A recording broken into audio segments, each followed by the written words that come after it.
ഒരു birthday celebration ചെയ്യുന്നത്. കാരണം സൺഡേ ആണ് എല്ലാവർക്കും വരാൻ പറ്റുക. യുവിയുടെ ഫേവറേറ്റ് ആയിട്ടുള്ള അല്ലെങ്കിൽ യുവിനെ ഇഷ്ടപ്പെടുന്ന എല്ലാവരും ആ ഫംഗ്ഷൻ വരണം എന്ന് എനിക്കൊരു ആഗ്രഹമുള്ളത് കാരണമാണ് നമ്മൾ സൺഡേക്ക് തന്നെ പ്ലാൻ ചെയ്തത്. ഇതൊക്കെ അവൻ ആലോചിക്കുക ഓർക്കുമെന്ന് ചോദിച്ചാൽ എനിക്ക് അറിഞ്ഞൂടാ, ഒട്ടും ഓർക്കുന്നുണ്ടായിരിക്കില്ല. പക്ഷേ ഞാനിത് ഒരിക്കലും മറക്കാനും പോകുന്നില്ല.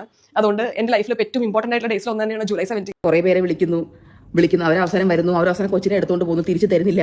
അങ്ങനത്തെ ഒരു സിറ്റുവേഷൻ ഒക്കെ വന്ന് വെറുതെ ഒരു കോലാഹലം വേണ്ട. കുഞ്ഞിനും അവൻ എത്രയെന്ന് പറഞ്ഞാൽ ഓർത്തിരിക്കാൻ അവനിത് ഓർമ്മയൊന്നും കാണത്തില്ലല്ലോ. അപ്പോൾ വെറുതെ അവിടെ ഒരു അലമ്പ് വേണ്ട എന്ന് വെച്ചിട്ടാണ് നമ്മളും പിന്നെ അവസാനം എക്സോസ്റ്റഡ് ആയി പോകും. ഇതൊക്കെ കാണിച്ചു കൊടുക്കണം. എടാ മോനെ കണ്ടോ, ഇങ്ങനെയാണ് നമ്മൾ ഫസ്റ്റ് ബർത്ത്ഡേ സെലിബ്രേറ്റ് ചെയ്തത്. ഇത്ര അമ്മയും അച്ഛനൊക്കെ എക്സൈറ്റഡ് ആയിരുന്നു എൻ്റെ ബർത്ത്ഡേക്ക് വേണ്ടിയിട്ട് എന്നുള്ള വീഡിയോസ് ഒക്കെ എനിക്ക് കാണിച്ചു കൊടുക്കണം. അപ്പോൾ അതിനുവേണ്ടി ഈ ഒരു കുഞ്ഞു വീഡിയോ ഇവിടെ കിടക്കട്ടെ. ഹായ് ഹലോ, എല്ലാവർക്കും നമസ്കാരം. നമ്മളിന്ന് സംസാരിക്കുന്നത് അടുത്തിടെ വൈറലായ 2 വ്യത്യസ്ത നിലപാടുകളെ കുറിച്ചാണ്. ആദ്യത്തേത് കൃഷ്ണകുമാറിന്റെ മകളായ ദിയ കൃഷ്ണയുടെ, രണ്ടാമത് തനിമലയാളി എന്ന് പറയുന്ന യൂട്യൂബ് ചാനൽ കൊണ്ടുപോകുന്ന ഐശ്വര്യയുടെ. ആദ്യം നമുക്ക് ദിയ കൃഷ്ണ പറഞ്ഞ അവരുടെ നിലപാടിനെ കുറിച്ച് തന്നെ പറയാം. ആദ്യം അവർ പറഞ്ഞത് എന്താണെന്ന് വെച്ചാൽ അവരുടെ കുഞ്ഞിന്റെ ബർത്ത്ഡേനെ കുറിച്ചുള്ള, അതായത് ബർത്ത്ഡേ ആഘോഷിക്കാതിരിക്കാനുള്ള കാരണങ്ങളാണ് അവർ പറഞ്ഞത്. ആദ്യം ദിയ കൃഷ്ണ പറയുന്ന സ്റ്റേറ്റ്മെന്റ് നമുക്കൊന്ന് കേട്ടു നോക്കാം. സ്പെൻഡ് ചെയ്ത് കുറേ പേരെ വിളിക്കുന്നു, അവരവസരം വരുന്നു, അവരവസരം കൊച്ചിനെ എടുത്തുകൊണ്ട് പോകുന്നു, തിരിച്ചു തരുന്നില്ല. അങ്ങനത്തെ ഒരു സിറ്റുവേഷൻ ഒക്കെ വന്ന് വെറുതെ ഒരു കോലാഹലം വേണ്ട. കുഞ്ഞിനും അവൻ എത്രയെന്ന് പറഞ്ഞാൽ ഓർത്തിരിക്കാൻ അവനിത് ഓർമ്മയൊന്നും കാണത്തില്ലല്ലോ. അപ്പോൾ വെറുതെ അവിടെ ഒരു അലമ്പ് വേണ്ട എന്ന് വെച്ചിട്ടാണ് നമ്മളും പിന്നെ അവസാനം എക്സോസ്റ്റഡ് ആയി പോകും. കാരണം എല്ലാ ഗസ്റ്റിനും വന്ന് ഗസ്റ്റ് എല്ലാവരും പോയിട്ടല്ലേ നമ്മൾ ഈ ഹോസ്റ്റ് ചെയ്യുന്നവർക്ക് അവസാനം അല്ലേ പോകാൻ പറ്റത്തുള്ളൂ. അപ്പോൾ എനിക്ക് പേഴ്സണലി എല്ലാവരും വന്ന് കഴിച്ച് ഫോട്ടോ ഒക്കെ എടുത്ത് പോയിട്ടേ നമുക്ക് ഇറങ്ങാൻ പറ്റത്തുള്ളൂ. അപ്പോൾ എനിക്ക് അത് ആലോചിച്ചപ്പോൾ തന്നെ ഞാൻ ട്രോമറ്റൈസ്ഡ് ആയി വരും. എവിടെയെങ്കിലും ഇപ്പോൾ ബേബി ഇച്ചിരി വലുതായിട്ട് വെൻ ഹി റിമെമ്പേഴ്സ്, ഓക്കെ അവൻ്റെ ബർത്ത്ഡേ, ഇപ്പോൾ അവന് വേണ്ട കേക്ക് അങ്ങനെ വേണം, അവനെ ടോയ്സ് അങ്ങനെ വേണം എന്നൊക്കെ പറയുമ്പോൾ നമുക്ക് അഫ്കോഴ്സ് അങ്ങനെ ചെയ്തു കൊടുക്കാൻ പറ്റും. എല്ലാവരെയും വിളിച്ച് അവനൊരു ഗിഫ്റ്റ് ഒക്കെ കിട്ടട്ടെ, എന്റർടൈൻമെന്റ് ആവട്ടെ എന്ന് വിചാരിക്കും. ഇതിൽ ദിയാകൃഷ്ണ പറയുന്നത് എന്താണെന്ന് വെച്ച് കഴിഞ്ഞാൽ, ദിയാകൃഷ്ണയ്ക്ക് കുഞ്ഞിന്റെ ബർത്ത്ഡേ ആഘോഷിക്കുന്നതിൽ താല്പര്യമില്ല. ഒന്നാമത്തെ കാര്യം പറയുന്നത് ദിയാകൃഷ്ണയുടെ കുഞ്ഞിന് ഇതൊന്നും ഓർമ്മ കാണത്തില്ല, പിന്നെ എന്തിനാണ് ബർത്ത്ഡേ നടക്കുന്നത്. പിന്നെ രണ്ടാമത്തെ കാരണം എന്ന് പറയുന്നത് കുഞ്ഞിനെ ബർത്ത്ഡേക്ക് വന്നിട്ട് എല്ലാവരും അങ്ങോട്ട് എടുത്തോണ്ട് പോകും. അതൊന്നും ദിയക്ക് താല്പര്യമില്ല. എടുത്തോണ്ട് പോയി തന്നെ കിട്ടും. പിന്നെ കുഞ്ഞിനെ കിട്ടാനൊക്കെ ഭയങ്കര പ്രയാസമാണ്. അതുകൊണ്ട് തന്നെ അതിനോടും താല്പര്യമില്ല. പിന്നെ എക്സ്പെൻസീവ് ആയിരിക്കും. എന്തിനാണ് ആൾക്കാരൊക്കെ വിളിച്ചിട്ട് അവർക്ക് ഭക്ഷണം കൊടുത്ത് അവര് പോണത് നോക്കിക്കൊണ്ടിരിക്കേണ്ട ആവശ്യം എന്തിരിക്കുന്നു. അപ്പൊ അതിന്റെ ഒന്നും ആവശ്യമില്ല. പിന്നെ പറയുന്ന കാരണം അവിടെ വരുന്ന അങ്ങനെ ലാളിക്കുന്നൊന്നും ദിയക്കും ദിയയുടെ ഈ പറയുന്ന അശ്വിനൊന്നും അത്ര വലിയ അശ്വിന്റെ കാര്യം പറയുന്നില്ല, ഈ പറയുന്ന ദിയക്ക് താല്പര്യമില്ല എന്നാണ് പറയുന്നത്. അതുകൊണ്ട് തന്നെ കുഞ്ഞിന്റെ അതായത് കുഞ്ഞിന്റെ ബന്ധുക്കളൊന്നും കുഞ്ഞിനെ സ്നേഹിക്കേണ്ട, ആകെ സ്നേഹിക്കേണ്ടത് ദിയ ആയിരിക്കണം. കൊച്ചിനെ എപ്പോഴും സ്നേഹിക്കേണ്ടത് അവന് വേണ്ട കെയറിംഗ് ഒക്കെ അവർ മാത്രം കൊടുത്താൽ മതി. അല്ലാതെ വേറെ ബന്ധുക്കാരൊന്നും കുഞ്ഞിനെ കാണുവാനോ പിടിക്കാനോ എടുക്കാനോ മുത്തം കൊടുക്കാനോ ഒന്നിനും വരേണ്ട. അവരുടെ സ്നേഹമൊന്നും ആവശ്യമില്ല. അതായത് ദിയ ഇതിൽ കൂടി പറഞ്ഞു തരുന്നത് വളരെയധികം ടോക്സിക് ആയിട്ട് ഒരു പാരന്റിങ് തന്നെയാണ്. കഴിഞ്ഞ പ്രാവശ്യം അതായത് ഇതുപോലെ തന്നെ മറ്റൊരു വിവാദം ഈ പറയുന്ന ദിയ ഉണ്ടാക്കിയിരുന്നു അശ്വിന്റെ അമ്മേനെ കുറിച്ചിട്ടും. പിന്നെ അതേപോലെ തന്നെ ഇത് അശ്വിന്റെ അമ്മയെ അമ്മ എന്ന് വിളിക്കുന്നില്ല. അത് ഒരിക്കൽ ദിയ പറയുകയുണ്ടായിട്ടുണ്ട്. ഈ പറയുന്ന ഓമി വളർന്ന് വലുതായി കഴിയുമ്പോൾ ഓമി മറ്റാരെങ്കിലും അമ്മ എന്ന് വിളിച്ചു കഴിഞ്ഞാൽ അത് ദിയക്ക് ഇഷ്ടപ്പെടില്ല എന്ന് അതങ്ങനെ പറഞ്ഞിരുന്നു. അതേപോലെ തന്നെ മറ്റൊരു കാര്യം കൂടി ദിയ പറഞ്ഞിരുന്നു. എന്താണെന്ന് വെച്ച് കഴിഞ്ഞാൽ ദിയക്ക് ദിയയുടെ അമ്മേനെ അല്ലാതെ മറ്റാരെയും അമ്മ എന്ന് വിളിക്കാൻ പറ്റത്തില്ല. അങ്ങനെ വിളിക്കുന്നവർക്കൊക്കെ ഭ്രാന്താണ് എന്നാണ് ദിയ പറഞ്ഞു വെച്ചത്. അതേപോലെ തന്നെ വഴി കൂടി പോകുന്ന അവരെയൊന്നും അമ്മ എന്ന് വിളിക്കേണ്ട ആവശ്യമില്ല. ദിയക്ക് വിളിക്കാനായിട്ട് മരുതൻകാട്ടിലെ എന്തോ സംതിങ് അവരുടെ വീട്ടിൽ വരും. അവിടെ ഒരു അമ്മയുണ്ട്, ആ അമ്മേനെ മാത്രം വിളിച്ചാൽ മതി. പിന്നെ എന്താണെന്ന് വെച്ച് കഴിഞ്ഞാൽ പിന്നെ വഴി കൂടി പോകുന്നവരെയൊന്നും അമ്മ എന്ന് വിളിക്കേണ്ട കാര്യമില്ല. അതായത് അശ്വിന്റെ അമ്മ എന്ന് പറയുന്ന വ്യക്തി വഴി കൂടി പോകുന്ന ഒരാളാണ്, അവരെയൊന്നും അമ്മ എന്ന് വിളിക്കേണ്ട കാര്യമില്ല. പിന്നെ എല്ലാവരും കയറി അമ്മ എന്ന് വിളിക്കാൻ ഇതെന്താ കാവിലെ ഭഗവതിയോ എന്നൊരു ചോദ്യം കൂടി ഉണ്ട്. അതായത് നമുക്ക് ഇതിൽ നിന്ന് നന്നായിട്ട് മനസ്സിലാവുന്നതാണ് ദിയക്ക് വളരെയധികം അഹങ്കാരം കൂടിയ വ്യക്തിത്വമാണ് ദിയയുടേത് അല്ലെ. ഭയങ്കര ഈ പറയുന്ന ഈ ഓമി വളർന്നു വരുമ്പോഴത്തേനും വളരെയധികം ടോക്സിക് നിറഞ്ഞ ഒരു പാരന്റിങ് തന്നെയായിരിക്കും ഈ ദിയ മകന് നൽകുന്നത്. അതായത് മറ്റുള്ളവരൊന്നും ഉൾപ്പെടാതെ ബന്ധുക്കാരൊന്നും വേണ്ട, കുടുംബം അങ്ങനെ ഒന്നും വേണ്ട, അതിൽ നിന്നൊക്കെ രക്ഷപ്പെട്ട് ഇവർ മാത്രമായിട്ട് ഒറ്റയ്ക്ക് ഒരു താമസിച്ച് അതേപോലെ തന്നെ ഈ പറയുന്ന വീട്ടുകാരെ ഈ ദിയയുടെ വീട്ടുകാരെയും ഈ അശ്വിന്റെ വീട്ടുകാരെ ഒന്നും ഉൾപ്പെടുത്താതെ ആരും വേണ്ട. അവരൊക്കെ എന്ന് വെച്ച് കഴിഞ്ഞാൽ അവരൊക്കെ വന്നു കഴിഞ്ഞാൽ മൊത്തം അലങ്കോലമാകും. അതുകൊണ്ട് അതിന്റെ ഒന്നും ആവശ്യമില്ല. അതുകൊണ്ട് തന്നെ ഈ പറയുന്ന ബർത്ത്ഡേ എന്ന് പറയുന്നത് ഒറ്റയ്ക്ക് അങ്ങോട്ട് പോയിട്ട് ഈ മലേഷ്യയിൽ എവിടെയെങ്ങാണ്ടും പോയിട്ട് ആരുമില്ലാതെ പോയി അങ്ങ് ആഘോഷിക്കാം എന്ന് വിചാരിച്ചാണ് ദിയ ഇവിടെ പറഞ്ഞു വെക്കുന്നത്. അതായത് ഇതാണ് ദിയ പബ്ലിക്കിന് കൊടുക്കുന്ന ഒരു ഇമേജ്. ഇങ്ങനെ ആയിരിക്കണം പാരന്റിങ് എന്നൊക്കെ പറഞ്ഞു മറ്റുള്ളവർക്ക് ഇതൊരു പാഠമാകണം എന്ന രീതിയിലാണല്ലോ നമുക്ക് ഈ സോഷ്യൽ മീഡിയയിൽ കൂടി നമുക്ക് ദിയ ഇതിൽ കൂടി പറഞ്ഞു തരുന്നത്.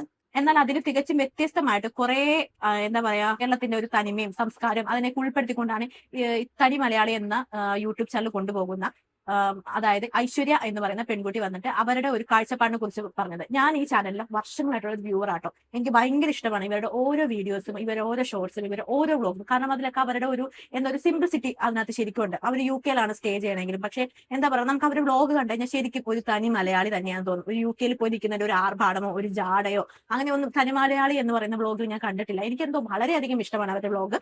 എന്തായാലും ഈ പറയുന്ന നമ്മുടെ ഐശ്വര്യ ഇതിനെ കുറിച്ച് പറയുന്ന കുറച്ച് കാഴ്ചപ്പാടുകളുണ്ട്, നമുക്ക് അതൊന്ന് കണ്ടുപോകാം. ചില ആൾക്കാർ അതിനെപ്പറ്റി ചിന്തിക്കും, ചില ആൾക്കാർക്ക് ചെയ്യാനുള്ള മോട്ടിവേഷൻ ആയിരിക്കും എന്നൊക്കെ പറഞ്ഞിട്ട് അതുകൊണ്ട് മാത്രം ഞാൻ ഇതൊന്നും ഇവിടെ ഷെയർ ചെയ്യാന്ന് വിചാരിച്ചു. യുവി ജനിച്ചപ്പോൾ തൊട്ടിട്ട് ആ ആഴ്ച തൊട്ട് ഒരു കുട്ടിയുടെ എഡ്യൂക്കേഷൻ നമ്മൾ സ്പോൺസർ ചെയ്യുന്നുണ്ടായിരുന്നു. അങ്ങനെ ഓരോരോ യുവിയുടെ മൈൽ സ്റ്റോണിലും ഓരോരോ കാര്യങ്ങൾ ചെയ്യണമെന്ന് ഞാൻ വിചാരിച്ചിട്ടുണ്ടായിരുന്നു. അർഹതപ്പെട്ടവർക്ക് ചെയ്യണം എന്നാണ് ഞാൻ ആഗ്രഹിക്കുന്നത്. അപ്പൊ നാട്ടിൽ വന്ന് അന്വേഷിച്ച് ഇതേപോലെ നമ്മുടെ ഒരു സന്തോഷമാണല്ലോ യുവിയുടെ ബർത്ത്ഡേ എന്ന് പറയുന്നത്. ആ സന്തോഷം കുറച്ചു പേർക്കും കൂടെ എത്താൻ വേണ്ടിയിട്ട് നമ്മൾ ഈ പറയുന്ന പോലെ ഒരു നേരത്തെ ലഞ്ച് വിഭവസമൃദ്ധമായ ഒരു സദ്യ നമ്മൾ കുറച്ച് കുഞ്ഞുങ്ങൾക്കും അതേപോലെ കുറച്ച് അമ്മമാർക്കും നമ്മൾ ചെയ്യുന്നുണ്ട്. വളരെയധികം സന്തോഷത്തോടു കൂടിയും സ്നേഹത്തോടു കൂടിയാണ് നമ്മളത് ചെയ്യുന്നത്. ഒരുപാട് അന്വേഷിച്ച് ഏറ്റവും ഡിസേർവിംഗ് ആണെന്ന് തോന്നുന്ന ഒരു ഈ കൺസെപ്റ്റ് കണ്ടോ? അതായത് അങ്ങ് UK-യിലാണ് ഈ പറയുന്ന ഐശ്വര്യ താമസിക്കുന്നത്.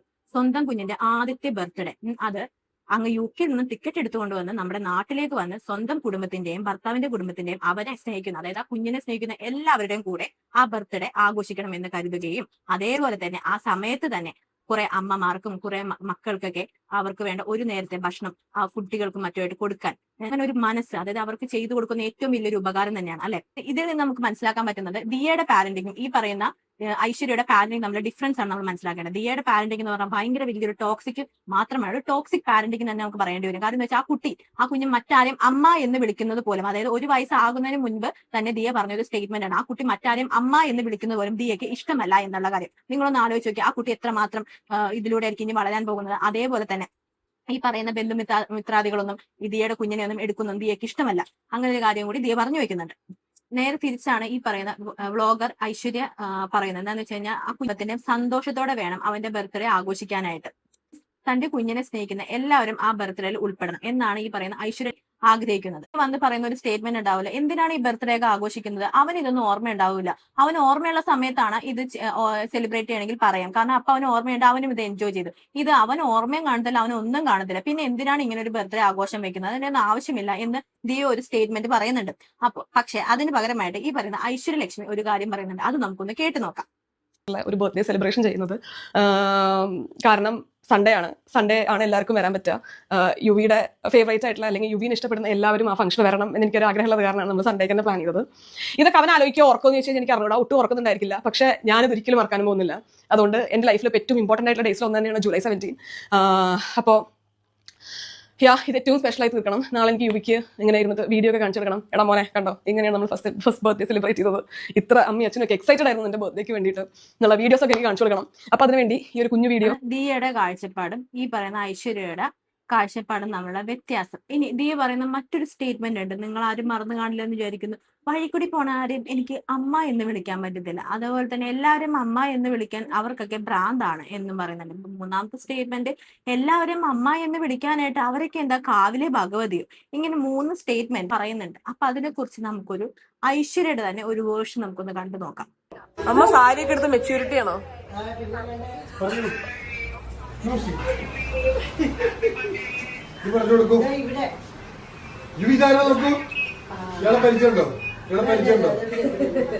ജർമ്മനിന്നൊരു ബർത്ത്ഡേ വിഷ് കേട്ടോ. എന്തൊരു വികൃതിയാ അറിയോ, കാറ് കടന്ന് വിധു ആള് മാറിപ്പോയല്ലോ.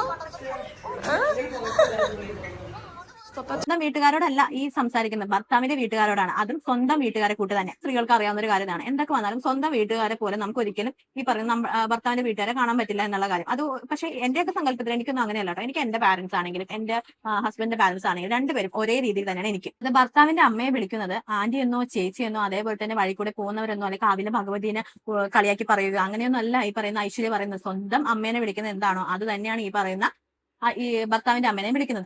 അതായത് അതേപോലെ തന്നെ ബഹുമാനം, അതായത് ഈ പറയുന്ന സ്വന്തം അമ്മയ്ക്ക് കൊടുക്കുന്ന അതേ ബഹുമാനം തന്നെ ഐശ്വര്യലക്ഷ്മി സ്വന്തം ഭർത്താവിന്റെ അമ്മയ്ക്കും കൊടുക്കുന്നുണ്ട്. വിളിക്കുന്നതിലൊന്നും തെറ്റൊന്നുമില്ല. പക്ഷേ വഴി കൂടി പോകുന്നവരെ അമ്മ എന്ന് വിളിക്കാൻ പറ്റില്ല എന്ന് പറയുന്നതിനൊക്കെ ഒരു ചുട്ട മറുപടി തന്നെയാണ് ഇത് ഐശ്വര്യയുടെ ഈ വ്ലോഗ് എന്ന് പറയുന്നത്. അതായത് അന്ന് ദിയ കൃഷ്ണ പറഞ്ഞത് സ്വന്തം അമ്മയെ അല്ലാതെ മറ്റോ ആരെങ്കിലും അമ്മ എന്ന് വിളിച്ചു കഴിഞ്ഞാൽ അവർക്കൊക്കെ തലക്ക് ഭ്രാന്താണ് എന്നാണ് ദിയ വന്ന് പറഞ്ഞത്. അതായത് നമുക്കും ഈ പറയുന്ന ഐശ്വര്യക്കൊക്കെ ഭ്രാന്താണ് എന്നാണ് ദിയ വന്ന് പറഞ്ഞതിന്റെ അർത്ഥം.